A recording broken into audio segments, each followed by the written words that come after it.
bien, continuamos con el panel previsto para esta hora. La ley aplicable en el arbitraje internacional, arbitraje de una no incuria, interpretación y prueba de la ley aplicable. Le doy la palabra entonces al moderador, el doctor Adolfo Suárez, para que presente el panel. Muchas gracias, doctor Juan Pablo. Primero quiero agradecer al Comité Colombiano de Arbitraje, al doctor Juan Pablo Cárdenas, a todas las personas que han hecho parte de la organización.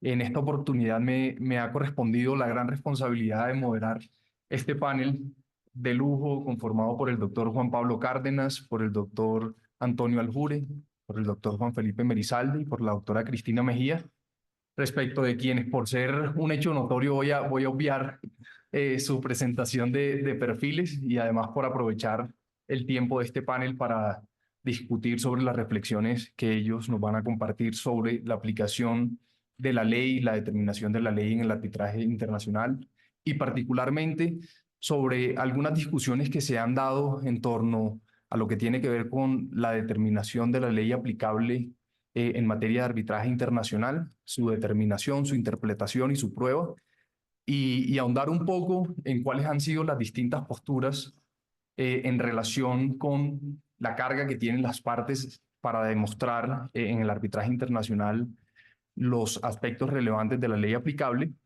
y también algunas limitaciones que tienen los árbitros al momento de aplicar la ley, al momento de proferir el laudo. No siendo más, voy a iniciar con una pregunta al doctor Antonio Aljure para que nos ilustre desde una perspectiva general cuáles han sido los parámetros en el arbitraje internacional para efectos de determinar la ley aplicable al fondo del conflicto y hacia dónde vamos con las discusiones que se han dado últimamente en esta materia. Muchas gracias, Adolfo, muy amable. ¿Están oyendo bien, cierto? Les voy a exponer 4 puntos de a 2 minutos cada uno, creo que me alcanza. El primer punto es que uno puede ver, al ver la evolución en la ley aplicable, 4 grandes etapas en ese sentido. En una primera etapa, el que elige el juez, elige la ley. Era la primera etapa del arbitraje, muy vinculado hacia el juez nacional y lógico porque no se había desprendido todavía el arbitraje de la judicatura. La segunda etapa es un poco distinta y evoluciona hacia el hecho de que el árbitro, cuando está en una sede determinada, ya no es que esté obligado a aplicar la ley sustancial del foro, sino que simplemente aplica la regla de conflicto del foro. Y la regla del conflicto del foro lo puede remitir a una ley sustancial que no sea la del foro. Esa es una segunda etapa. Todo esto es a grandes rasgos, desde luego no son etapas marcadas en segundos, minutos y días como tal. Después pasamos a una tercera etapa en que las partes pueden elegir la ley sustancial y al elegir la ley sustancial pueden escoger una ley que no sea la del foro. Pero si no escogen una ley sustancial, entonces es aplicable la regla de conflicto del foro que apunta hacia una ley sustancial. Aquí hay que destacar en esta tercera etapa que siempre se busca la aplicación de una ley sustancial y no de normas de derecho como tal. Es decir, lex mercatoria o todas estas expresiones para eso. Y la última etapa que yo consideraría que es en la que estamos, que llamaría la etapa transnacional, en la que ya hay una libertad prácticamente total para escoger ley o cualquier otra disposición que pueda catalogarse como norma jurídica. Entonces, ¿qué es lo que ha pasado o cuáles son las características de lo que ha pasado y por qué estamos en esta etapa transnacional? En primer lugar, la Convención de Nueva York y de Panamá no prevén como causal de nulidad o de denegación del exequatur lo relacionado con la escogencia de la ley sustancial. Es decir, se dio campo libre para que las partes escogieran ley y después en el escenario del exequatur pues no hay ninguna restricción y en el escenario de la nulidad no hay causal. Esa es una primera característica común. En segundo lugar, Se ha considerado ya desde una conferencia famosa del profesor Goldman en La Haya en el 64, que el árbitro no estaba vinculado al foro.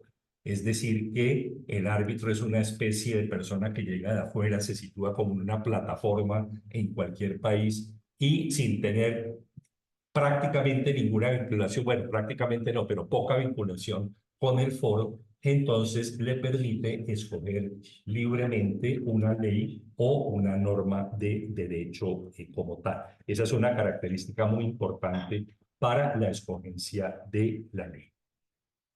En tercer lugar, estamos en una etapa transnacional en que nos separamos completamente del famosísimo dictum de la Corte Permanente de Justicia en el año 29 llamada, o el caso llamado de los empréstitos serbios.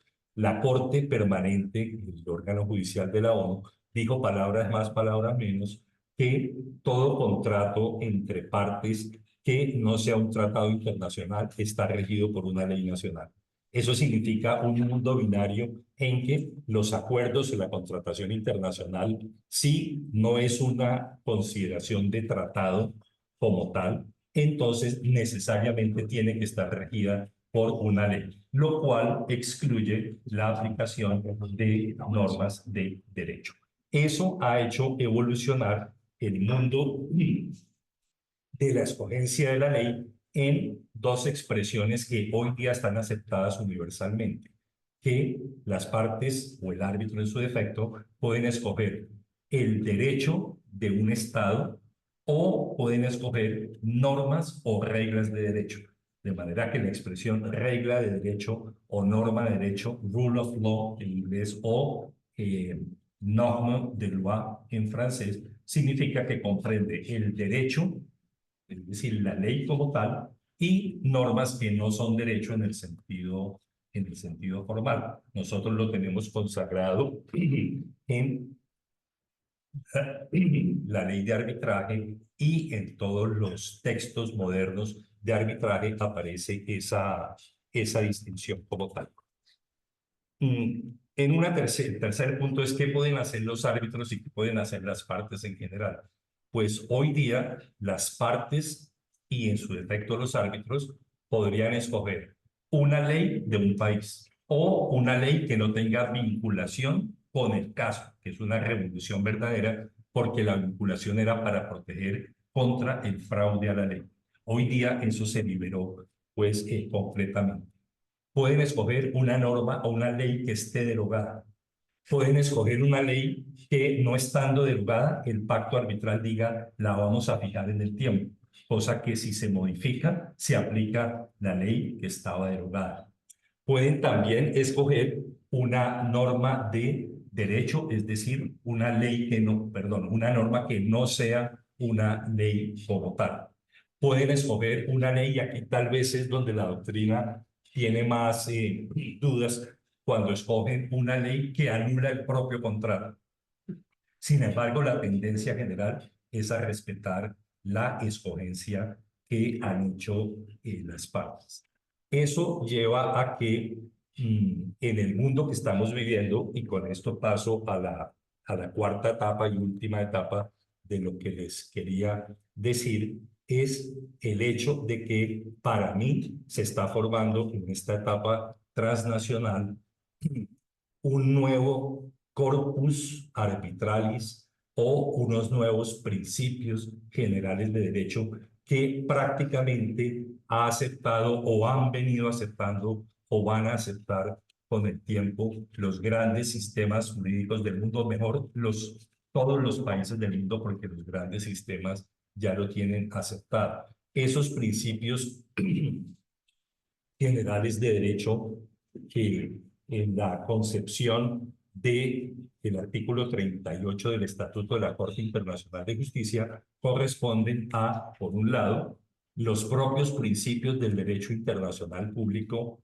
y después una acepción que ha sido muy desarrollada por el profesor Emmanuel Gallard, que consiste en decir que la segunda vertiente de la expresión principios generales de derecho que está en el artículo 38 corresponde a principios que son comunes a las legislaciones de los estados. Es decir, es un análisis de derecho comparado en que se toman las instituciones de los grandes sistemas jurídicos o las legislaciones de los estados y por una comparación en la que se dice esta figura existe aquí, esta existe aquí, luego es un principio general de derecho, luego lo puedo aplicar al caso. Entonces, en esas dos acepciones o a esas dos acepciones, sobre todo a la segunda, ha contribuido esta etapa en la que estamos, que llamo yo ese derecho transnacional, en que uno no sabe si llegue a romper amarras con las leyes de un país y podamos hablar el día de mañana que es el ideal de los lex mercatoristas, que no haya vinculación prácticamente o el contrato sin ley o el arbitraje sin estar controlado por ninguna ley, o se sitúe en el borde como casi estamos ahora, en que se puede hacer con toda esa libertad de escoger norma o ley, pero todavía siguen las taranjeras del orden público y el fraude a la ley. ¿Qué es común entonces en el arbitraje y en la escogencia de la ley? Por ejemplo, primero, que se puede escoger, al escoger una ley, las partes, por ejemplo, están rechazando el reenvío. Eso ya es un entendimiento universal. Dicen, es aplicable la ley de este sitio, entonces aplican la ley sustancial y no aplican la norma del reenvío. Un segundo ejemplo, se autoriza el depesaje o fraccionamiento, es decir, que se escojan varias leyes o normas que se apliquen al mismo contrato como tal. Una tercera que todavía no está consolidada y en Colombia no está consolidada es el principio de separabilidad de la cláusula de lectio iuris del propio contrato, cosa que sí existe en el pacto arbitral. En la cláusula de lectio iuris todavía está muy vinculada al, digamos, al contrato como tal. Entonces, esa es una parte que todavía no se ha superado como tal. Entonces, vamos en ese sentido y esas normas que van acompañando todas las libertades de las que les hablé pueden llegar a ser en el día de mañana ese corpus juris arbitralis y ese, si se quiere, nuevo derecho, o no nuevo derecho porque puede sonar feo, pero sí un avance del arbitraje internacional más hacia lo transnacional y abandonando concepciones que son meramente territorialistas. Entonces, eso es. Muchas gracias, doctor Aljure. Como ronda de complementación, quisiera darle la palabra al doctor Juan Pablo, al doctor Juan Felipe y a la doctora Cristina para que en 2 minutos y medio nos puedan compartir algunas reflexiones sobre algunas preguntas en particular.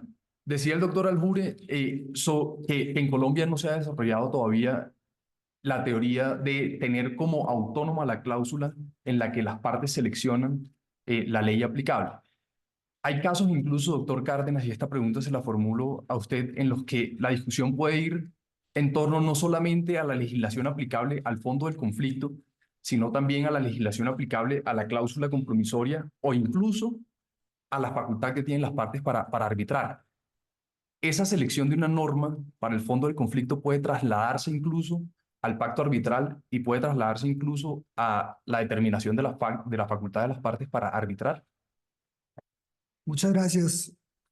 Realmente, la primera idea que vale la pena señalar y que surge de la Convención de Nueva York y de la ley colombiana, la ley modelo, es que el pacto arbitral no tiene que estar sujeto a la misma ley del contrato. Y eso es lo que decía Antonio, que hay autonomía.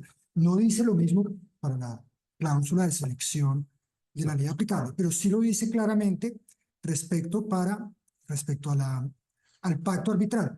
Pero hay ahí incluso una cosa más interesante aún, que son la forma como los diferentes sistemas abordan esa autonomía del pacto arbitral. Y aquí lo que quiero señalar son dos ideas que son muy conocidas. La primera, la visión del derecho francés. La visión del derecho francés que señala que el pacto arbitral se juzga bajo una regla que ellos llaman una regla material, una regla que no depende de un ordenamiento determinado y que en el fondo lo que hace es aplicar los principios básicos de los negocios jurídicos, saber que sí tiene capacidad, consentimiento, objeto y causa, pero no bajo una legislación determinada, sino en general. Me parece interesante ese enfoque cuando uno lo compara con una sentencia del Consejo de Estado en un caso internacional en el cual se pretendía la nulidad de un laudo internacional con un argumento que el Consejo de Estado dice que estaba muy mal expuesto para empezar, porque se sostenía que esa cláusula se había incluido en un contrato que no cumplía los requisitos previstos para la ley por las normas de contratación estatal, y que entonces ese contrato era nulo y el pacto arbitral era nulo. Y el Consejo de Estado, un análisis que me parece muy pertinente y muy interesante, dijo, no, es que aquí, primero, el cargo está muy mal formulado, pero además aquí lo que vamos a mirar es si ese acuerdo de arbitraje es válido bajo las reglas del código. Sí, o sea, el puro derecho fundamental dijo, no, y este pacto es claramente válido bajo las reglas del derecho civil. Entonces ya el punto del pacto quedó superado. Y por otro lado, lo otro que me parece interesante destacar es cómo en diferentes jurisdicciones aparece la idea de que el pacto arbitral puede juzgarse simultáneamente bajo distintas leyes. El caso suizo es tal vez el inicial y el más interesante, en que si el pacto es nulo bajo una ley, vuelve el juez y mira si puede ser válido bajo otra ley. Entonces mira tres leyes: la ley pactada para el contrato, la ley pactada para el pacto arbitral, si es que se pactó una ley para el pacto arbitral, o finalmente, si el proceso se adelanta en Suiza, la lex arbitrii es suiza, pues la ley suiza. Entonces terminamos con que hay una tendencia muy importante a reconocer la autonomía del pacto arbitral, pero esa tendencia lo que buscan de todo es respetar la voluntad de las partes. Es en el fondo esa la idea. Y esa misma idea debería aplicarse al pacto de selección de ley aplicable. Entonces uno se pregunta, y es la pregunta tal vez donde tú querías llegar, el 1328. El 1328 del Código de Comercio, que es como el ejemplo más contundente, dice que los contratos de agencia que se ejecuten en Colombia se sujetarán a la ley colombiana. Entonces es una norma que permite seleccionar, que obliga a aplicar la ley colombiana, no permite seleccionar la ley aplicable. Y se pacta en un contrato que se ejecuta en Colombia otra ley. Entonces, técnicamente, si uno mira bajo el Código de Comercio, ese pacto no sería válido. Pero, ¿qué vemos en la práctica, en la realidad? Está la famosa sentencia en el caso Foca, que todo el mundo ya conoce, del 2016, en que la Corte Suprema de Justicia desarrolla el concepto de orden público internacional y dice, en el fondo, que el artículo 2000, el artículo 1328 no es una norma de orden público internacional, porque es un mero orden público económico de protección, lo cual manda el mensaje de que usted aplique la ley que quiera y aquí no va a pasar nada porque ese laudo lo vamos a reconocer. Es el mensaje que yo tengo de esa sentencia.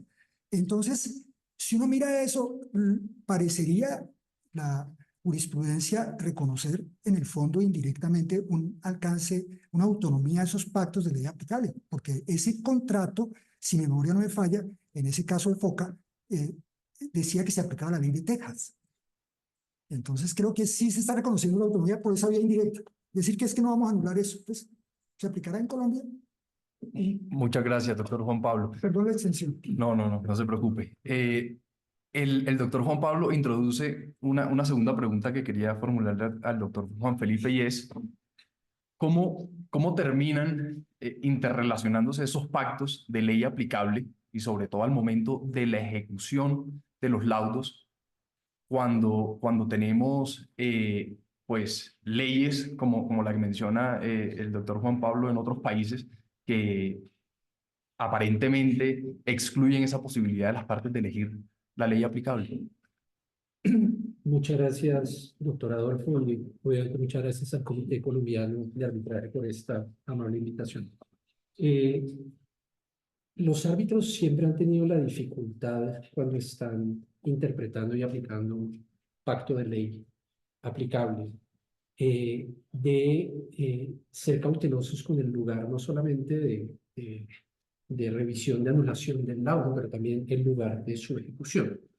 Hemos visto casos desafortunados en los cuales hay un laudo, por ejemplo, que tiene una condena económica y que al momento de tratar de ejecutarlo en alguna jurisdicción, el juez de ejecución, ya no de anulación, sino de ejecución, reconocimiento de ejecución, determina que, por ejemplo, ese laudo viola el orden público internacional del lugar de ejecución.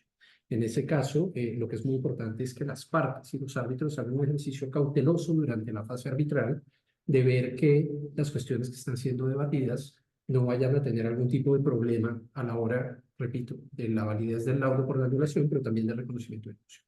Y quizás el ejemplo más claro que he visto, y creo que hay una sentencia colombiana desafortunada reciente, tiene que ver, por ejemplo, con los intereses. Una condena económica tiene un componente de intereses.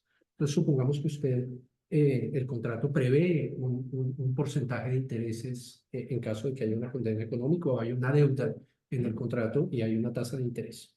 Y ese laudo, que no tiene ningún punto de contacto con Colombia, ni por ley aplicable, ni por sede, luego se trae a Colombia para tratar de ejecutarlo y el juez de ejecución considera que ese interés excede los máximos legales colombianos, que esos máximos legales son de orden público y por lo tanto decide no ejecutar el laudo. Entonces hay que tener mucho cuidado cuando uno es árbitro, no solamente de ver la ley aplicable al contrato y también ver cómo va a reaccionar el juez de anulación, que normalmente es el juez de la sede, sino también pensar en el lugar de la ejecución para evitar problemas. Muchas gracias, doctor Juan Felipe. Y finalmente, doctora Cristina, lo usual es que las partes, al momento de celebrar el contrato, de pactar la cláusula compromisoria, decidan la ley aplicable. Pero ¿hay alguna limitación temporal de cara a hasta cuándo pueden las partes definir la ley aplicable al contrato? No, yo creo que no hay una limitación temporal. Yo creo que si en el contrato no está dicho expresamente, porque muchas veces los contratos no lo dicen expresamente, lo que ocurre es que las leyes de conflicto de leyes y las leyes supletorias suplen ese vacío, por así decirlo, y por ejemplo, sí, prendí el micrófono que está acostumbrada a la audiencia. Pero si el contrato no se dice, pero por ejemplo, el contrato se ejecuta en Colombia, ambas partes son colombianas, es muy probable que la ley que aplique sea la colombiana. Y eso será una determinación que hagan también los árbitros durante el proceso. Creo que la manera de hacerlo sí debería ser, si no está expresamente en el contrato y si las partes van a presentar su caso, sí debería ser, por lo menos en la solicitud de arbitraje o en la demanda, decir, este es mi caso, estos son los hechos, la ley aplicable es esta es la ley, y la otra parte verá si refuta eso o no. Si no lo refuta, pues quedará muy claro que esa es la ley aplicable. Si lo refuta, es, digamos, competencia de los árbitros entrar a determinar cuál es la ley aplicable y por qué razones, y con eso se basan en la ley de conflicto de leyes o la sede o de la que consideren que aplica el contrato. Solamente quiero agregar una cosa, y es que hay algunas instituciones arbitrales, creo yo, muy sofisticadas, que cuando ven que no hay pacto de ley aplicable, antes incluso de constituir al tribunal, invitan a las partes a que lo comenten y tratan de que las partes alcancen un acuerdo para evitarle a las partes y a los árbitros la inmensa dificultad que es tener un arbitraje de que nadie sabe cuál es la ley aplicable. Muchas gracias. Muchas gracias, doctora Cristina y doctor Juan Felipe. Bueno, vamos a pasar a un asunto que resulta siendo más práctico desde la perspectiva del arbitraje internacional, y es cómo, ya constituido el tribunal arbitral, ya planteado el caso por las partes, se ven estas, digo, las partes obligadas o con una carga de demostrar al tribunal arbitral ese contenido de esa ley aplicable, esa forma en la que se debe interpretar la ley aplicable al caso. Y sobre esa base quisiera formularle a la doctora Cristina la siguiente pregunta. ¿Cuál es el alcance que tienen las partes en relación con su carga de probar en el marco del arbitraje, tanto el contenido de la ley aplicable como su interpretación? Y luego pasamos a otros temas de la intervención de los expertos. Mil gracias, Adolfo. Este es un tema súper interesante porque, al contrario de lo que ocurre en los procesos judiciales ante cortes locales o incluso en el arbitraje doméstico, en el arbitraje internacional no hay un set o hay un conjunto de reglas que se diga cómo se tiene que probar la ley extranjera, porque en estricto sentido no hay una ley extranjera. Entonces, eso que tenemos nosotros en el Código General del Proceso de cómo se prueba la ley extranjera, que ese artículo 177 del Código General que dice, mire, la ley extranjera se tiene que probar allegando una copia expedida por la autoridad competente o por el cónsul colombiano en el país de esa ley o por un dictamen pericial o si la ley no es escrita por dos abogados, por el testimonio de dos abogados. En arbitraje internacional pues no hay un conjunto de reglas que establezca eso. Entonces la primera pregunta es, oiga, ¿se tiene que probar la ley? Y ahí lo que tenemos es como unas guías dependiendo del sistema legal de donde, o de la tradición jurídica de donde se esté. Y hay dos aproximaciones conceptuales que son como muy interesantes. La primera aproximación conceptual es la ley es no es un hecho. La ley es un argumento que tienen que ser alegado por los abogados. Y entonces ahí en esa, digamos, aproximación, que es la mayoría de los países, digamos, civilistas o de tradición civil, ahí prevalece el principio que vamos a explicar más adelante, que es el principio de iura novit curia. Y partimos de la base que el juez, los árbitros saben el derecho y no se espera que las partes eduquen a la corte sobre el contenido de la ley, porque simplemente lo alegan. Es una norma, la ley se ve como una norma a ser argumentada. En el otro extremo están la mayoría de jurisdicciones del common law y ahí, digamos, la concepción o la diferencia conceptual es la ley es un hecho y es un hecho que tiene que ser probado.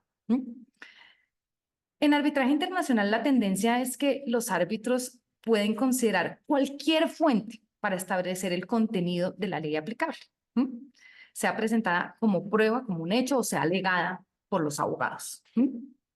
Pero esta amplia discrecionalidad pone un panorama, digamos, muy abierto tanto para los abogados de las partes como para los árbitros. Desde el punto de vista práctico, que he visto yo como abogada de parte en todas las órdenes de procedimiento, que no se establece un estándar expreso, sino simplemente la OP1 dice, oiga, las autoridades legales se van a nombrar así, CAL, 1, 2, 3, 4, CAL es claimant, autoridad legal, o RAL, respondent, autoridad legal. Entonces ya ese es un mensaje de los árbitros diciendo, bueno, las autoridades legales, apórtenlas, apórtenlas y enumérelas. No he visto ninguna orden procesal y ahí le voy a preguntar ahora a mis copanelistas, ellos como árbitros que han visto y que suelen adoptar ninguna orden procesal que diga expresamente que si no se adopta que si no se aporta una autoridad legal, el árbitro no va a tener en cuenta ciertos argumentos jurídicos que presenten las partes. Pero también he visto mucho en la práctica, lo he hecho también como abogada de parte, que se presentan pues opiniones de expertos legales. ¿Cuándo sucede eso? Y digamos, ¿cuándo es útil? Muchas veces el tribunal está compuesto por árbitros que no son abogados titulados en la jurisdicción de la ley aplicable. Y entonces ambas partes les dicen a los árbitros, mire, yo sé que usted es abogado, yo sé que usted sabe los principios de la ley general, pero la ley aplicable a este caso es la ley ecuatoriana y traigo a dos expertos, cada parte trae un experto en ley ecuatoriana para probar el contenido y la interpretación de ciertas, digamos, disposiciones de la ley ecuatoriana que están en controversia. ¿Cuándo también sucede? Puede que los árbitros sí sean de la jurisdicción, pues sean abogados titulados en la jurisdicción de la ley aplicable, pero sea un tema muy específico, un tema regulatorio muy específico que las partes consideren que como es tan específico, tan especializado y ha tenido tantos desarrollos, pueda exceder un poco los conocimientos de los árbitros y dicen, bueno, aquí es útil traer también un experto. He visto también, y yo creo que eso es más como por el temor, que si es un árbitro compuesto, es un panel compuesto por 3 árbitros, uno de los árbitros nominado por una de las partes es el que sabe la ley aplicable o es el abogado titulado en la ley aplicable de la jurisdicción. He visto que la otra parte simplemente en reacción y en contrapeso presenta un experto legal diciendo, oiga, los otros dos no, el árbitro nominado por esa parte, sí, voy a hacer un contrapeso y presenta el dictamen del experto legal.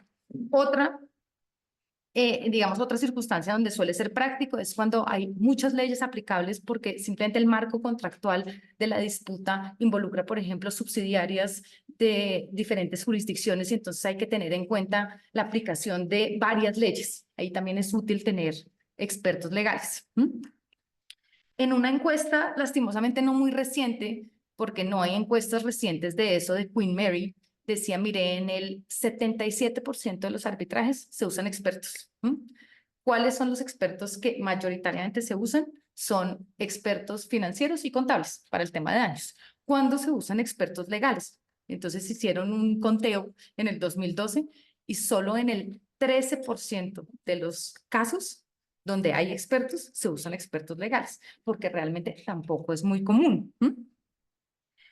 Que desde el punto de vista de abogada de parte, y ahorita le voy a dar la palabra a mis copanelistas para que hablen desde el punto de vista de árbitros con toda la experiencia que ellos tienen, desde el punto de vista de abogada de parte, yo creo que hay que hacerse 3 preguntas para determinar si es necesario tener un experto legal o no. Creo que hay que hacerse la pregunta de ¿cuándo?, la pregunta de ¿quién?, y la pregunta de ¿cómo? ¿Cuándo? Creo que la primera pregunta es si hay una verdadera necesidad, porque muchas veces hay simplemente 2 o 3 cláusulas del contrato en juego, 4 o 5 principios legales, y son principios legales que son fáciles de entender y de pronto no es necesario un experto legal, así los árbitros no sean árbitros titulados en la jurisdicción de la ley aplicable. Creo que hay otro momento en donde es absolutamente necesario tener un experto legal, como abogada de parte lo digo, y es si la otra parte lo presenta.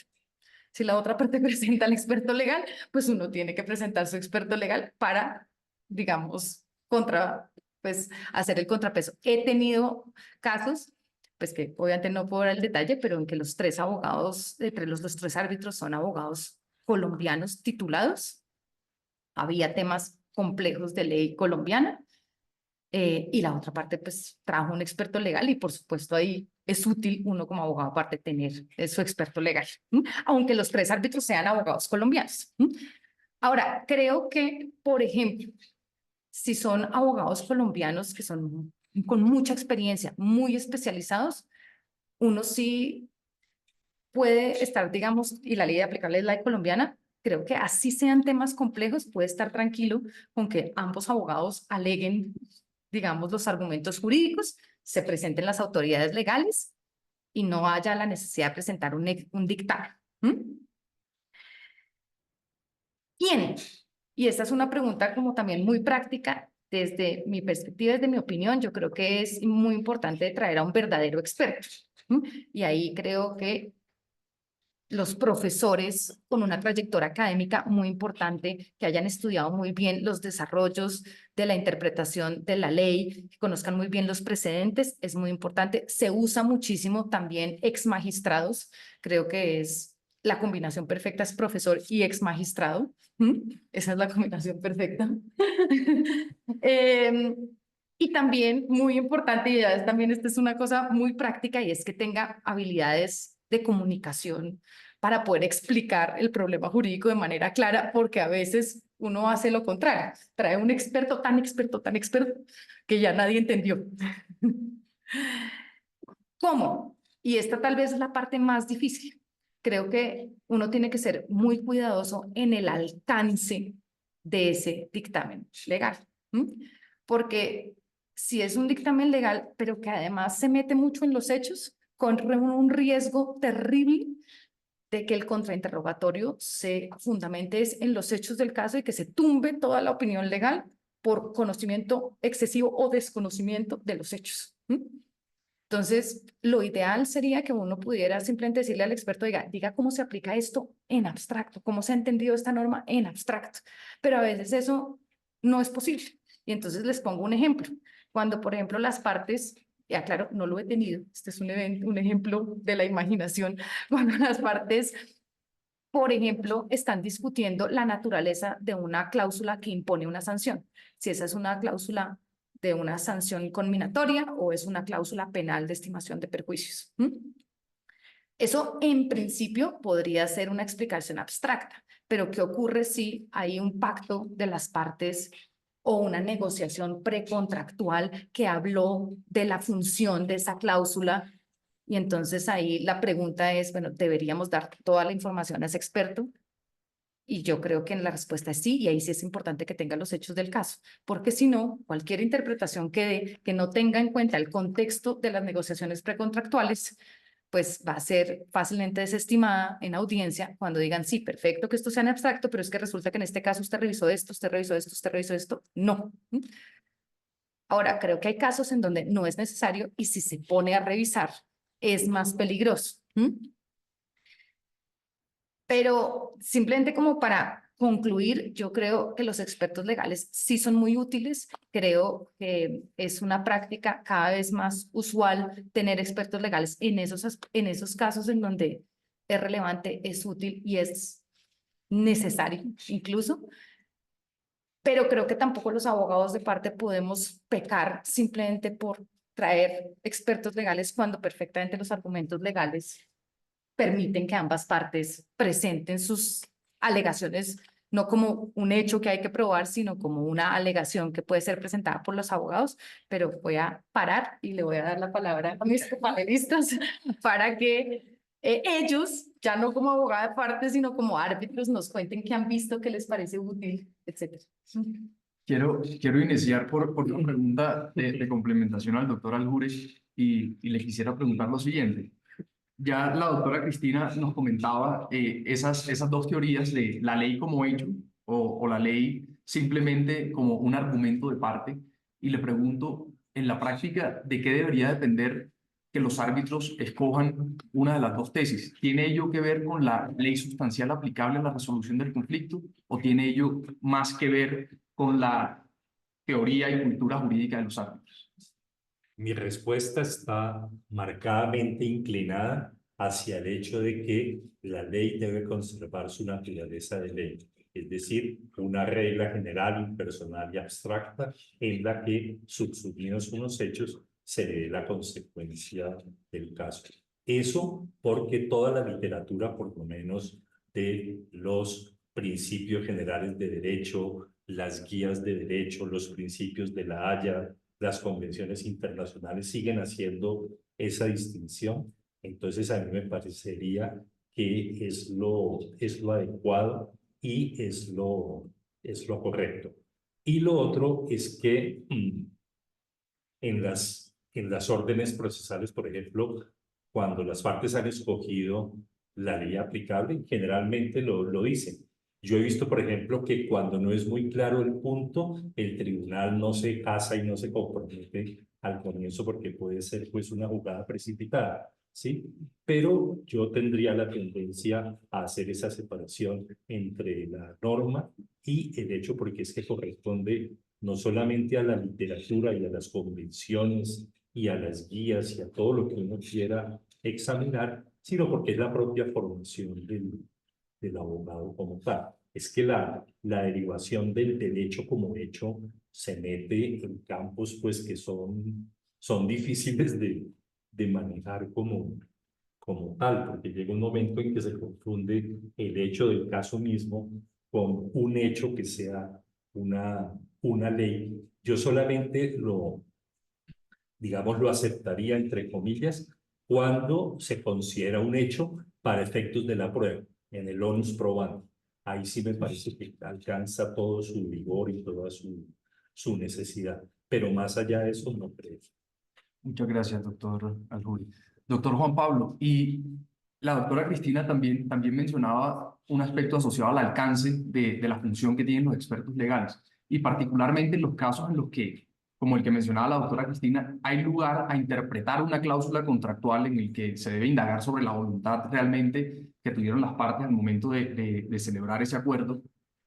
¿Tienen los expertos legales realmente una función de indagar por la voluntad de las partes o ellos están limitados o deberían estar limitados única y exclusivamente a ilustrar al tribunal sobre el alcance de la ley, el contenido de la ley y la interpretación de la ley, más no de la voluntad de las partes. Sí, yo creo que hay que distinguir claramente el alcance del trabajo del experto. El experto está allí para transmitir algo que él puede percibir. Entonces, ¿qué es su función? Transmitir el conocimiento que él tiene de la ley.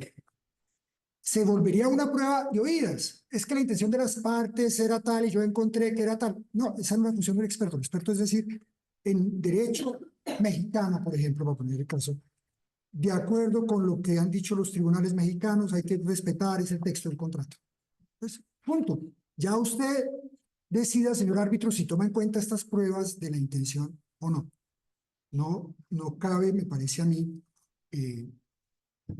acudir a que el experto se pronuncie sobre otra cosa. Un agregado a lo que decía Antonio, si me permite, Antonio, estoy totalmente de acuerdo con Antonio, y es más, es que hay un tema, porque he visto en la práctica eso, que una parte no prueba la ley y la otra se devuelve diciendo, niéguele todas las pretensiones, nunca probó la ley. Obviamente lo dicen al final, no van a decir la conclusión al final. Entonces el escrito final de conclusión dice, niéguele todas las pretensiones, porque el señor no invocó y aplicó la ley, no probó esa ley. ¿Dónde está la prueba de la ley? La alegó, pero no la probó.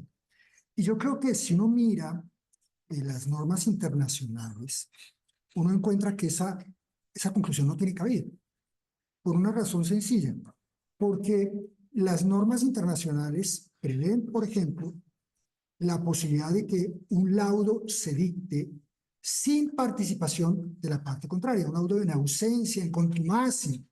Es decir, un laudo en que una parte rebelde no quiso ir al tribunal, pero en ese caso el tribunal no se puede limitar simplemente a decir el demandante tiene razón. No, el tribunal tiene que hacer su tarea de juez, el árbitro es un juez. Entonces, con lo que está a su alcance, tiene que fallar. Eso muestra entonces que no podría un árbitro internacional decir, no, es que aquí no me aprobaron la ley, entonces el demandante tiene razón, porque no me aprobó una ley distinta. No, él tiene que hacer el trabajo de juez, y tiene que evaluar todas las perspectivas, y si no lo hace, yo creo que un laudo de ese estilo, sin que valore realmente, objetivamente, con lo que puede valorar un juez, sin que le presente el texto legal, podría ser anulado, podría ser anulado.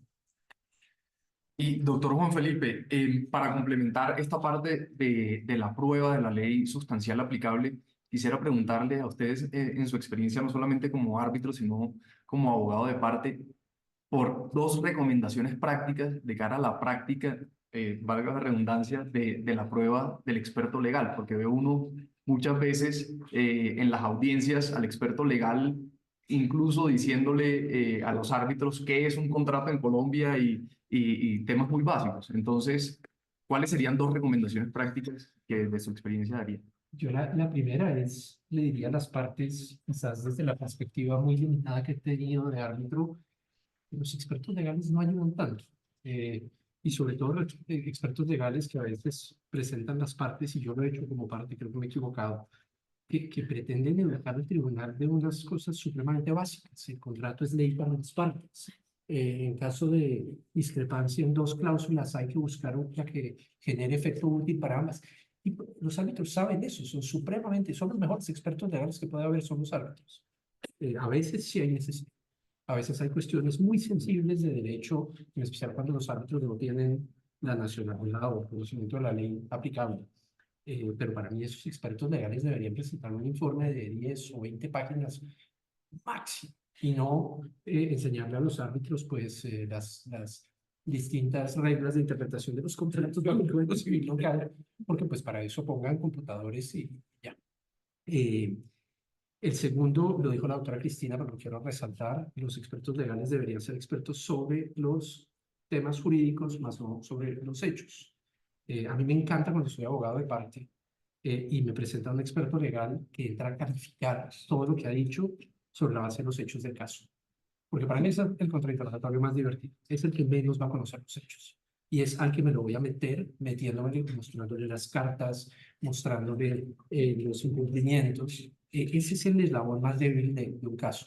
Un experto legal que toma posición jurídica en vez de educar al tribunal y a las partes sobre una cuestión jurídica. A mí me llama muchísimo la atención que en el mundo del arbitraje de inversión casi nunca se usan los expertos legales sobre cuestiones de derecho internacional. Las partes asumen correctamente que los árbitros saben el derecho internacional y no presentan expertos legales para decirle a un árbitro qué es el trato justo y equitativo, qué es la discriminación en nuestra estándar de expropiación. Yo he visto, se lo digo, en 30 o 40 casos de arbitraje de inversión, una vez usamos expertos legales, y era porque había una cuestión concreta de la intención de los redactores del convenio de Washington y presentaron a Schroeder como experto legal, porque era el que sabía, pero es un tema supremamente único. Y una anécdota que me llamó muchísimo la atención y creo que ilustra lo que decíamos de los hechos. Y una vez intervine en un caso en el que la otra parte presentó al profesor Jan Paulson como experto. Y el profesor Paulson tomó tanto partido en la audiencia a favor del caso de la parte que lo había propuesto, que en un momento después de la audiencia, la parte era un caso muy complejo, tenía varias audiencias y varias fases, era un caso trifurcado. Al final, la parte que lo había propuesto mandó una carta diciendo que revocaba, que quitaba, excluía el expediente, el informe de Jan Paulson y lo presentaba ahora como abogado de la parte. La otra mitad del caso apareció como abogado. Entonces, un poquito, esa es la conclusión a la que llegan con los expertos legales que se apasionan y se toman tan en serio el caso de la parte que se vuelven abogados de parte. Muchas gracias, doctor Juan Felipe, por esa ilustrativa explicación. Y quiero unir esto con una pregunta para el doctor Juan Felipe, y es, ¿Otra vez? así, que está fundamental en lo siguiente, y es, ¿a qué consecuencias se enfrentan los árbitros que utilizan en su laudo normas o teorías jurídicas que no fueron alegadas por las partes? Sí, muchas gracias, Adolfo. Y con todas las disculpas del caso, hice una pequeña presentación, pero solo porque voy a citar un par de sentencias y no quiero que tengan que leer mucho y más bien que ustedes la puedan ver. Entonces, hay dos teorías posibles importantes sobre este principio que la doctora ya mencionó, es este famoso principio del iura novit curia. La primera teoría, algunos dirían que los árbitros fueron nombrados para decidir en derecho y que como tal tienen la obligación de aplicar todo el universo de normas jurídicas que sean aplicables, hayan o no sido discutidas por las partes. La otra teoría, por el otro lado, está quienes dicen que la fuente del poder de los árbitros no necesariamente es el derecho aplicable al contrato, sino el consentimiento de las partes. Y que como tal, las partes cuando presentan su caso y educan al tribunal, son quienes determinan las cuestiones en disputa y quienes determinan el derecho que el tribunal debe tener en cuenta para aplicar para su decisión. Además, dicen estos defensores que dicen que el árbitro no puede aplicar una teoría jurídica que no haya sido presentada por las partes, invocan el debido proceso y dicen que hay todo un derecho fundamental a controvertir lo que se está discutiendo, al derecho de contradicción, el derecho a presentar su caso. Entonces, como se imaginarán, esta discusión es supremamente interesante, hay argumentos a favor y en contra muy interesantes. Se complica aún más cuando hay normas de orden público, normas, leyes de policía, normas imperativas. Y al final, pues la pregunta que se hacen los árbitros es ¿qué hacemos nosotros como árbitros cuando hay una teoría jurídica que yo creo que puede ser aplicable, pero que las partes no han invocado? Lo primero que les quiero decir sobre esto es que hay reglamentos de arbitraje que ya han previsto este punto.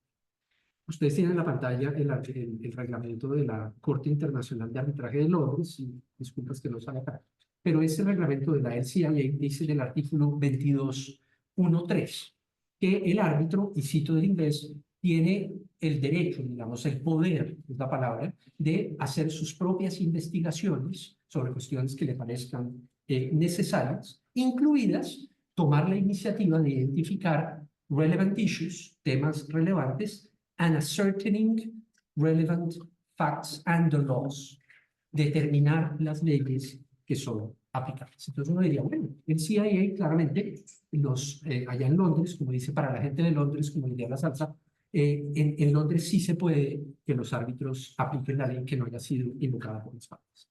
Pero hay un problemita. Vean lo que dice el encabezado del artículo. El encabezado dice, el tribunal tendrá este poder solo después de haberle dado a las partes una oportunidad razonable de presentar sus comentarios y opiniones sobre esta cuestión. Entonces, acaban por decir así el iura novit curia, incluso hay gente que habla del iura novit arbitrum. Me parece bastante prepotente para los arbitrólogos traer algo del derecho romano y tratar de cambiar una palabra en latín para que suene sofisticado, pero dicen, los árbitros conocemos el derecho. Bueno, el reglamento de la Corte de Londres dice, no, antes tienes que preguntarle a las partes. ¿Y por qué llegamos a eso? Llegamos a eso, y aquí es la parte central de mi presentación, porque ha habido muchos casos que han sancionado a los árbitros por haber tomado una decisión basada en un principio legal que las partes no han comentado.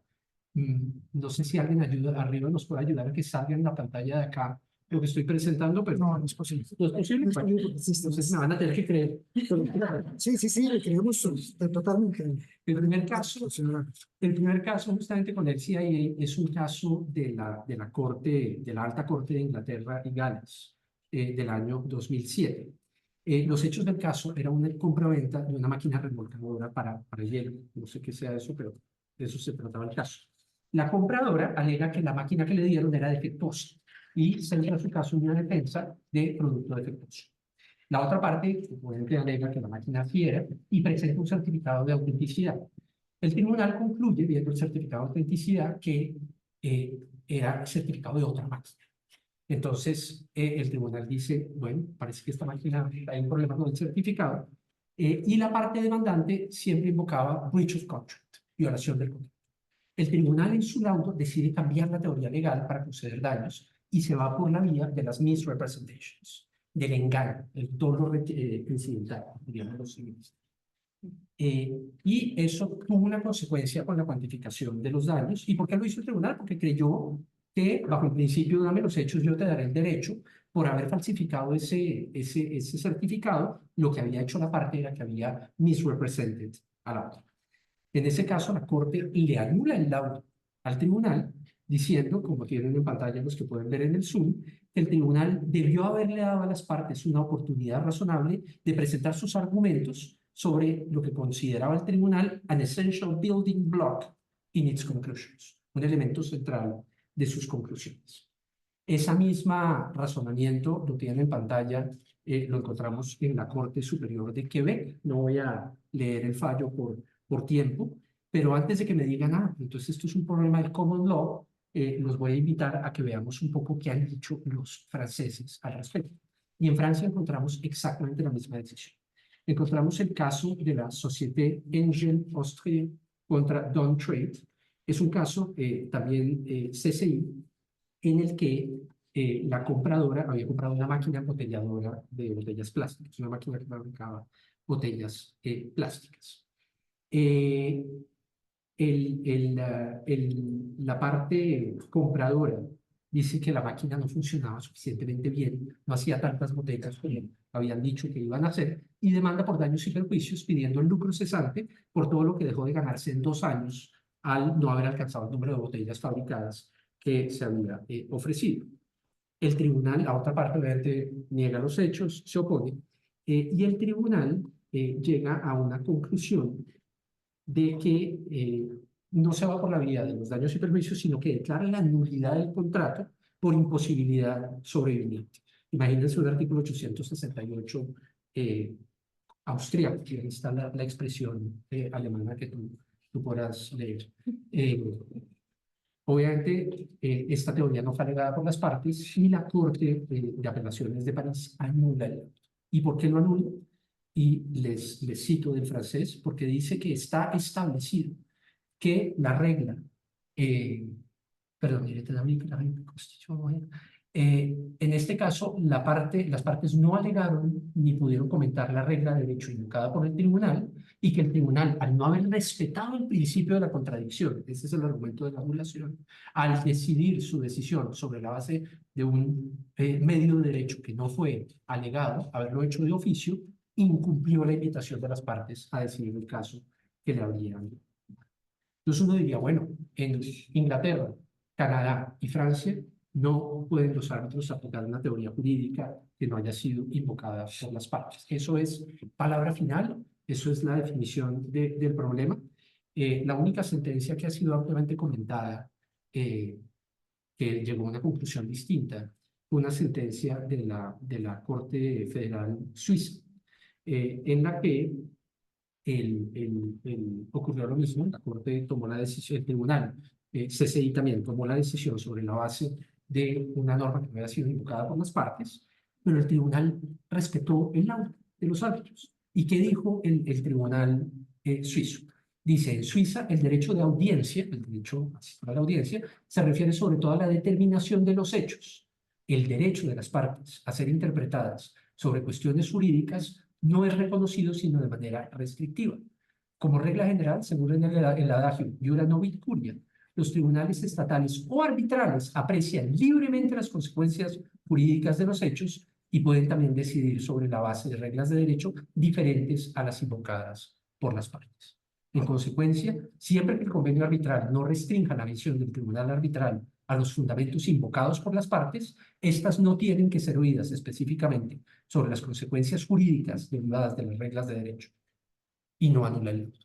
Entonces, ¿qué conclusión llegamos? Países como Canadá, Francia, Inglaterra, si ustedes van a arbitrar allá y tienen la intención de aplicar una norma jurídica para las partes o una teoría jurídica que las partes no han invocado, mejor no hacerlo. Salvo que estén arbitrando en un cantón suizo donde haya mucha más liberalidad, ahí de pronto sí pueden hacerlo. Pero entonces, ¿qué quiere decir eso? Que como árbitros no debemos aplicar una institución jurídica que fielmente creemos que es aplicable. Obviamente que sí tenemos que hacerlo. Entonces, ¿cómo lo hacemos? Bueno, la International Law Association en el 2008 emitió un reporte sobre la determinación del contenido de la ley aplicable en el arbitraje internacional y da unas recomendaciones. ¿Y cuáles son esas recomendaciones? Ustedes las tienen en pantalla. Pregunten a las partes. Si ustedes, yo he visto que en el arbitraje internacional es muy usual que los árbitros hagan preguntas a las partes antes de la audiencia o después de la audiencia. Aquí en Colombia, no sé por qué nos da miedo.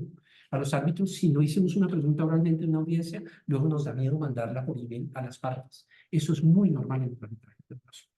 En el arbitraje internacional, si durante la deliberación los árbitros tienen una pregunta que es fundamental, incluido determinación del derecho aplicable, mandan un email a las partes, piden que las partes tengan la opinión de comentarla y las partes responden por escrito.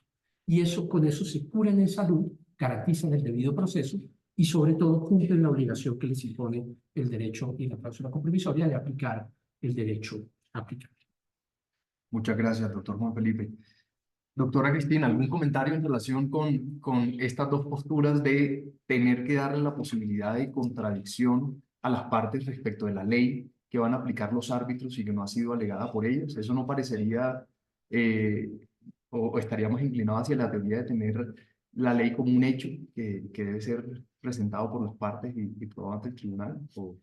Yo creo que no necesariamente, yo creo que a mí eso me parece una postura como muy sana para no restringirse en tomar todas las leyes y todas las normas que el tribunal considere aplicables, pero por otro lado, darle la oportunidad a las partes de presentar su caso, teniendo en cuenta que hay un tema que nunca se discutió relacionado con la ley o la norma específica y presentar sus alegaciones en ese sentido. Y el ejemplo del caso que nos ponía Juan Felipe del misrepresentation, si durante todo el trámite arbitral solo se ha hablado de breach of contract, y eso tiene además una consecuencia en la estimación de daños muy distinta a un misrepresentation, sí creo que es muy natural, razonable y que garantiza que las partes puedan presentar su caso de manera adecuada, que se le dé la oportunidad a las partes de decir, bueno, y si esto fuera un misrepresentation, ¿cuál es su postura en relación con los daños que aquí se sufrieron? Y si esto fuera un misrepresentation, por favor, presente lo que ocurrió en la etapa de negociación o el contexto en el que se hicieron, porque creo que el tema de la ley aplicable no es tan abstracto y también necesita que los árbitros, que las partes puedan presentar su postura frente a cómo se aplica el misrepresentation, pero los hechos que tienen que ver con ese escenario jurídico. Eso me parece muy sano. Y estoy de acuerdo con Juan Felipe en que es muy importante que los árbitros hagan todas esas preguntas en cualquier momento antes del laudo, ¿no? Y creo que a las partes nos gusta mucho que den esa oportunidad porque nos permite pues explicar mejor cosas que no se explicaron. Muchas gracias. Doctor Aljuri, ¿tiene usted algún comentario? ¿Cuál es ese límite entre la aplicación amplia de la ley por parte de los árbitros y tener que poner de presente a los árbitros conforme la tesis que nos planteaba Juan Felipe, que ha sido acogida en varios laudos, porque puede encontrarse uno que se pone presente la ley, pero de pronto no con la suficiente extensión para que las partes puedan ejercer en debida forma su derecho de contradicción y luego los árbitros terminan aplicándola de manera más amplia y terminan poniendo en riesgo el laudo. Entonces, ¿cuál es ese límite para poner de presente a las partes en la práctica del alcance de la ley que van a aplicar? Yo parto de la base de que no debe haber una causal de nulidad por la propia ley, porque abrir esa compuerta sería peligrosísimo para el arbitraje internacional, ya que se diga o que haga carrera el hecho de que aplicó una ley que o no era de las partes o fue sorpresiva, es decir, abre un boquete enorme en el arbitraje que aún habiendo casos válidos, qué injusticia uno lo pudiera hacer, en el costo-beneficio institucionalmente es muy grave.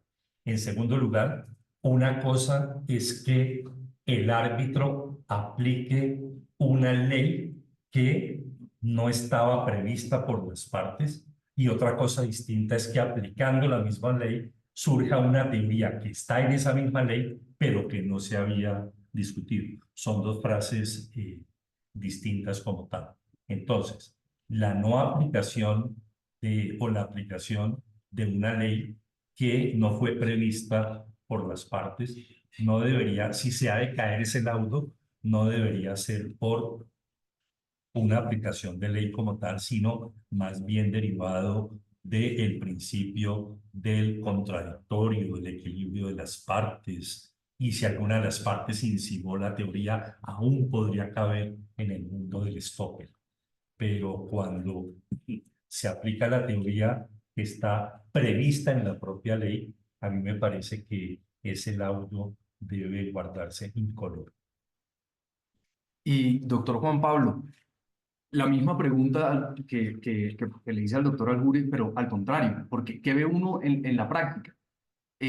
Las partes normalmente cuando plantean su caso sobre todo desde una perspectiva fáctica y es posible que la exposición de la ley y los argumentos jurídicos sobre todo se den en una etapa final del trámite arbitral, en alegaciones finales, de pronto en alguna práctica de prueba sobre ley aplicable con expertos legales, pero en esos casos en los que durante todo el trámite arbitral simplemente el enfoque de ese arbitraje tiene un enfoque fáctico. ¿Cómo deberían entonces los árbitros percibir cuáles son las reglas legales que se les están poniendo, que se están alegando y cuáles son las que se están dejando alegar para efectos de aplicar dónde tienen que poner de presente una situación a las partes o no? Bueno, a ver, lo primero que yo creo vale la pena señalar es que el árbitro es un juez al que le indican un derecho aplicable. Es decir, desde mi punto de vista, el árbitro no es simplemente un árbitro de un partido de fútbol que simplemente mira quién jugó mejor. ¿No? El árbitro es un juez que decide con el derecho pactado por las partes, lo cual implica precisamente que si él encuentra que hay algo que puede afectar el resultado y que las partes no han invocado, debería ponerlo sobre la mesa. Y eso muchas veces ocurre, como tú dices, nadie lo ha planteado. Yo he visto que los árbitros experimentados, eso sucede todo el tiempo, siguen esa recomendación y casi siempre, o bien al terminar un testimonio, o bien ya cuando ya van a pedirle a las partes que hagan sus alegatos de conclusión, particularmente cuando van a ser por escrito, por ejemplo, le dicen, vea, hay unos puntos que el tribunal ha identificado que no hemos encontrado que ustedes han abordado. Y a veces son cosas elementales de código civil, que los partes ni siquiera plantearon y que pronto el árbitro dijo, pero aquí está la solución, este principio, y nadie lo ha invocado. Entonces el árbitro debe invocarlo, debe señalar, vea, que hay esto y queremos conocer qué piensan las partes. Inclusive puede haber preguntas y repreguntas. A veces dicen tal cosa y el árbitro dice, bueno, pero tal cosa necesito que expliquen mal las dos partes.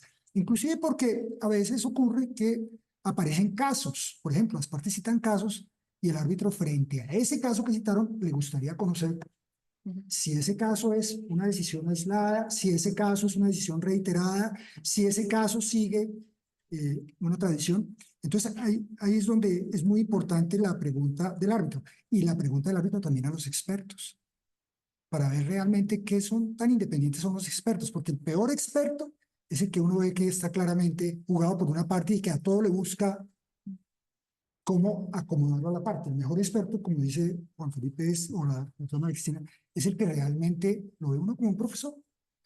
Es el mejor experto porque el tribunal queda tranquilo con él. Además, es muy difícil a un profesor rebatirle. Cuando yo digo que un profesor.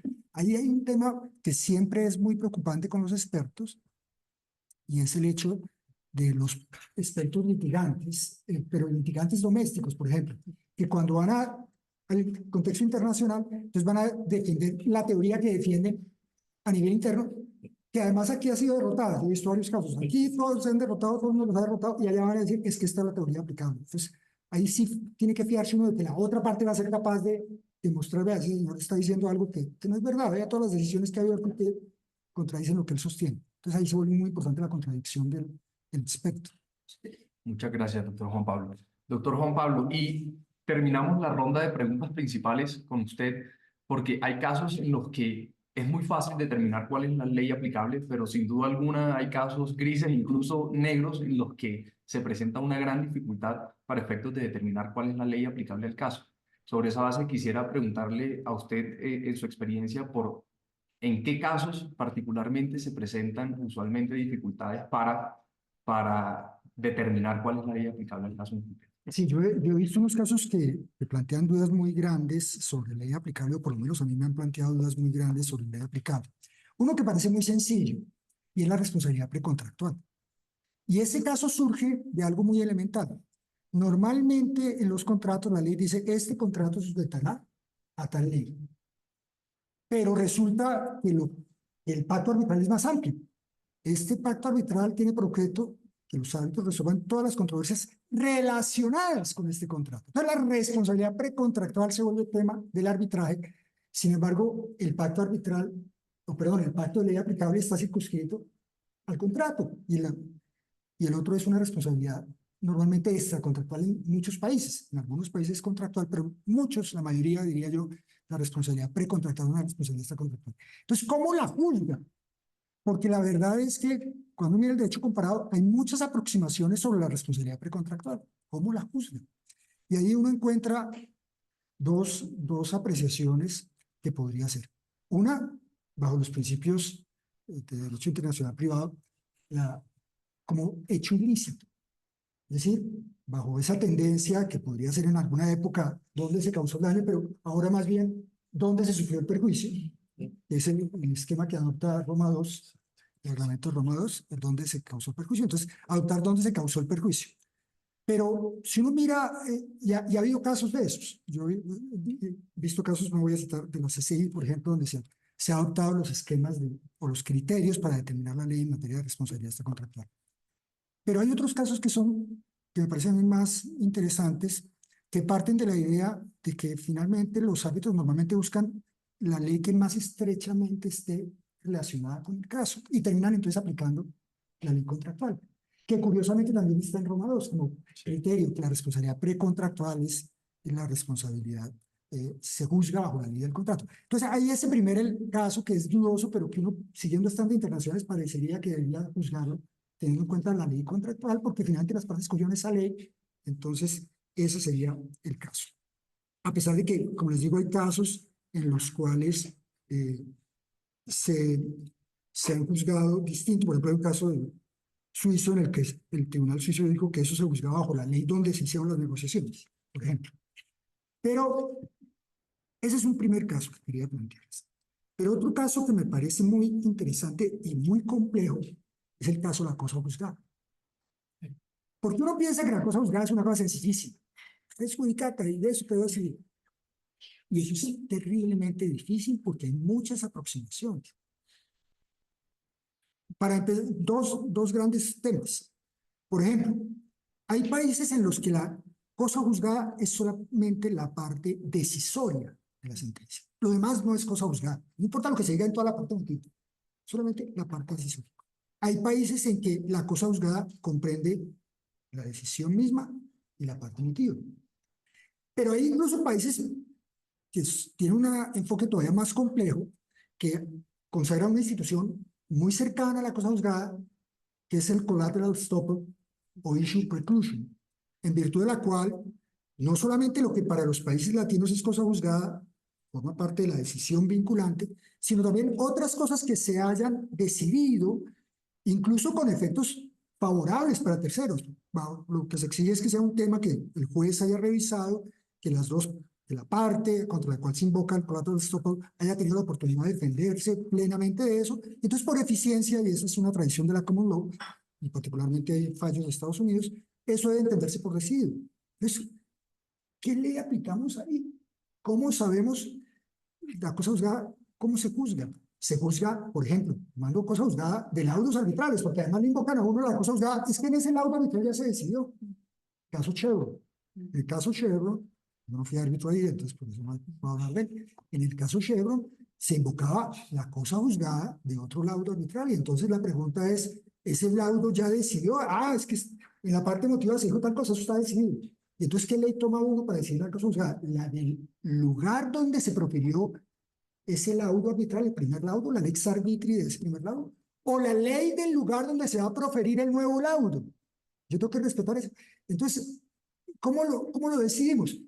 Entonces, ahí viene otra tendencia, que es de la Asociación de Derecho Internacional, que en sus principios dice que la cosa juzgada debe mirarse no solamente por la ley, sino por principios internacionales. Entonces empiezan a decir en los procesos, no, es que aquí hay un principio internacional que dice que la collateral estoppel ya es parte del derecho internacional. Mentiras, tampoco es cierto. Entonces es un tema muy complejo que yo tengo la tendencia, pero todo el mundo nos puede aclarar mucho más, que uno debe tomar en cuenta las dos leyes, tanto la ley del lugar donde se prefirió el primer laudo, porque eso lleva a los árbitros a hacer decisiones, es decir, es una forma como ellos decidieron, sabiendo que lo que vinculaba a su laudo era esto, y esa es la ley de que dice el laudo, y también tener la ley donde voy a decidir, porque es esa ley la que me dice que debo tomar en cuenta de otras decisiones. Es como mi aproximación, tomar en cuenta las dos leyes, pero es un tema terriblemente difícil para, y sobre todo cuando le invocan a uno otras teorías que no son propias de todos los ordenamientos. Otro tema muy interesante, que me parece muy interesante, y que también es el de la extensión del pacto arbitral. ¿El qué, perdón? La extensión del pacto arbitral. ¿Bajo qué ley se decide la extensión del pacto arbitral? Y ahí uno encuentra la misma incertidumbre que existe para definir la ley del pacto arbitral.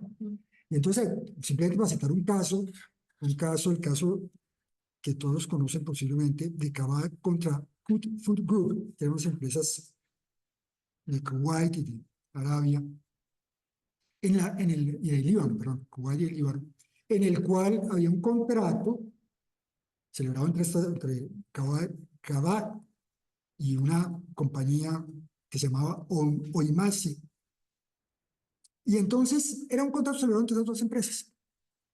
Y una empresa llegó una nueva empresa que va a ser Good Food, que se convirtió en matriz de una de ellas. Y como suele suceder, esta empresa en realidad fue la que participó activamente en la ejecución del contrato, pero nunca le cedieron el contrato. El contrato siguió firmado por su filial. Y entonces vino la pregunta, ¿será que el pacto arbitral se le extiende a esa matriz? Y el tema se planteó en un tribunal arbitral con sede en París.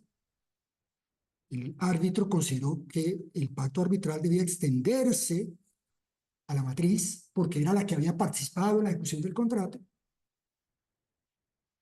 Exacto. El laudo se dictó, fue objeto de recurso de anulación y la Corte de Apelaciones de París negó la anulación. Dijo, sí, está bien, se extendió el pacto arbitral, aplicó su regla material de que el pacto arbitral debe extenderse allí. ¿Pero qué pasó? Que ese laudo lo llevaron a reconocimiento en Inglaterra. El contrato estaba sujeto a la ley inglesa. Decía, este contrato es sujeto a la ley inglesa. Entonces la corte inglesa dijo, ah, no, es que aquí tengo que mirar la ley inglesa. Y bajo la ley inglesa, esa extensión del pacto arbitral no opera. Y entonces, como suele suceder en casos de esos, el laudo arbitral es válido en Francia y no fue reconocido en Inglaterra. Entonces, viene, ¿cuál ley juzgo yo como árbitro? ¿Cuál voy a aplicar? Parece que lo más sensato, a mi juicio, es siempre partir de la ley de la sede, porque es la ley que está rigiendo el arbitraje. Ya si eso no lo reconoce en otra parte, ¿qué se va a hacer? Pero tratar de Si uno tiene la incertidumbre, yo me inclinaría más por la ley de la sede del arbitraje, que fue la ley escogida por las partes, ¿ya? Porque la ley de ejecución es una incertidumbre. No puedo ponerme a quitar mi laudo pensando simplemente en la ley de ejecución, a pesar de que en algunos casos puede ser importante. Pero el otro caso de extensión del pacto arbitral, que me parece muy interesante y muy complejo, es el caso de la desestimación de la personalidad jurídica. ¿Cuál ley le aplico yo a la desestimación de la personalidad jurídica? Le voy a aplicar la ley donde la sociedad actuó, porque es ahí donde van a sufrir perjuicio los otros que creyeron que se vieron defraudados por esa sociedad de papel, que realmente no era la que estaba detrás. O le voy a aplicar la ley de la incorporación, porque la ley de la incorporación o la ley del domicilio, según el sistema de que se trate, que es la que define el reconocimiento de la personalidad jurídica. Y eso genera unos debates complejísimos. ¿Cuál de las dos leyes escojo? Yo como árbitro. Entonces, toca optar por alguna. ¿Qué hace uno ahí? Pues obviamente si las dos coincidan, pues magnífico, pero ¿qué tal que no coinciden? Aplica la ley de incorporación. Y además, fíjense que tenemos un problema adicional, que es, ¿qué pasa si yo tomo una de esas leyes y la ley de la sede es distinta? Porque ahí podría haber el problema de que la ley de la sede se niega a adoptar esa extensión del pacto, que es muy restrictiva en tema de desestimación de la personalidad jurídica. Entonces, ¿cuál ley aplica? Pues realmente lo que uno ve, hay una tendencia a decir, hombre, finalmente la ley más importante en materia societaria es la ley societatis, la ley de incorporación o la ley del domicilio según el sistema, pues esa debería ser como la ley primaria, salvo casos en que esa ley primaria realmente permita que haya un abuso y que haya que realmente, a la luz de principios más importantes, tratar de controlar ese abuso con principios internacionales. Pero son temas todos difíciles, es decir, uno piensa que la selección de la ley en el pacto arbitral todo lo resolvió y de pronto surgen montones de incidentes. Tema de la prescripción, para poner el último. Tema de la prescripción. ¿Qué ley rige la prescripción? Porque puede suceder que la obligación está sujeta a una ley y la lex arbitri es otra.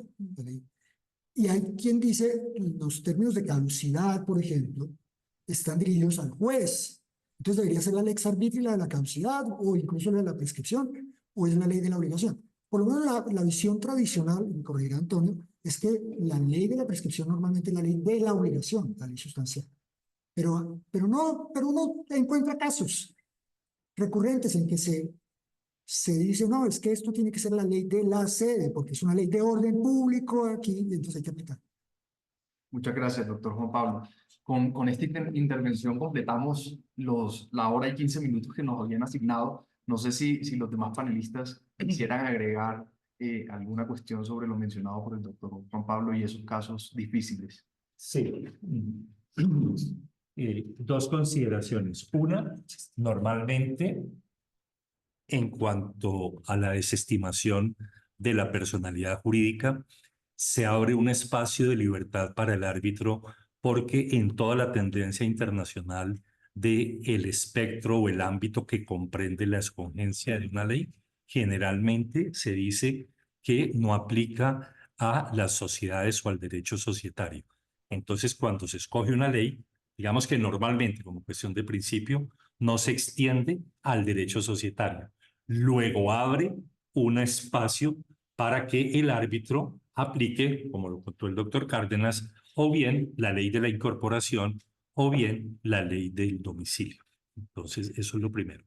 Lo segundo, precisamente la tendencia del arbitraje hacia lo transnacional tiene la ventaja de resolver este tipo de problemas, ventaja a favor, pero tiene en contra que el árbitro puede sacar de la chistera una solución que de pronto no deje satisfecho a nadie. Es el riesgo y de pronto estamos en una transición en que el arbitraje avanza hacia lo transnacional, muy francés, es decir, desprenderse de las leyes locales, pero tiene el enorme riesgo de que el árbitro tiene sobre su espalda la responsabilidad de tomar una decisión que no sea caprichosa o absurda o disparatada.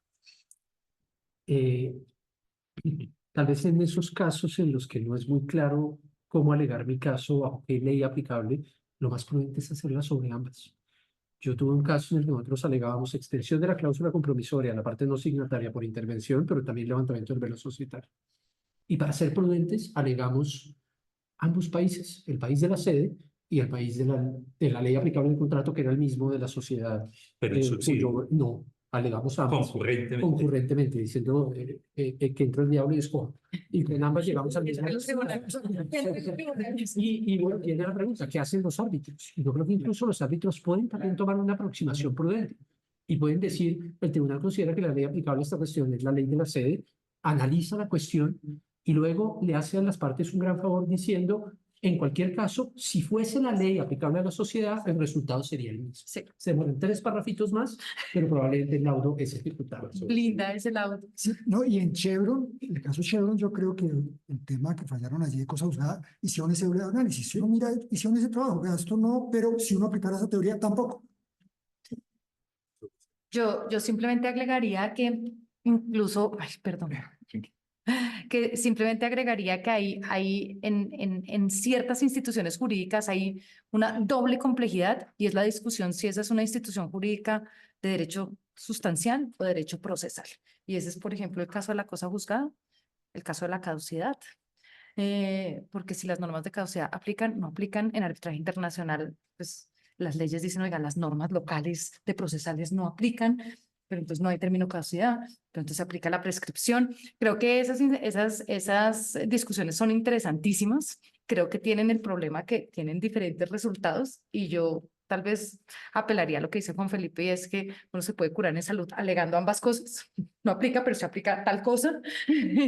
Y los árbitros también para blindar ese laudo. El problema es cuando Claro, no hay forma. Claro, Hay no, casos en cuando que no hay forma. Ahí se deja ver. Sí, el problema es que a veces toca tomar una decisión y buscarse. Pero la tendencia sí es a que prescripción, caducidad y cosa juzgada estén en el ámbito de la ley escogida por las partes. Es la tendencia para evitar. Y eso es como una tendencia, ¿no? Habría que ver Y eso que el cada tiempo, caso particular, pero esa sí es la tendencia. y eso que el tiempo no nos dio para hablar de otras cuestiones muy interesantes de la ley aplicable en cuestiones procesales. Por ejemplo, yo he visto grandes debates en torno al secreto profesional de los abogados, Todo el tiempo. documentos protegidos por algún tipo de privilegio legal, etc. Bueno, nos tocará encargarle al doctor Juan Pablo que nos convoque a otro panel. Estamos 5 minutos por encima y con eso terminamos. Muchas gracias, doctor Juan Pablo. Muchas gracias, doctor Antonio, No, doctor Juan Felipe, doctora Cristina. Muy ilustrativas sus intervenciones. no, muchas gracias a ustedes Giovanna, muchas por gracias. acoger esta invitación. Gracias.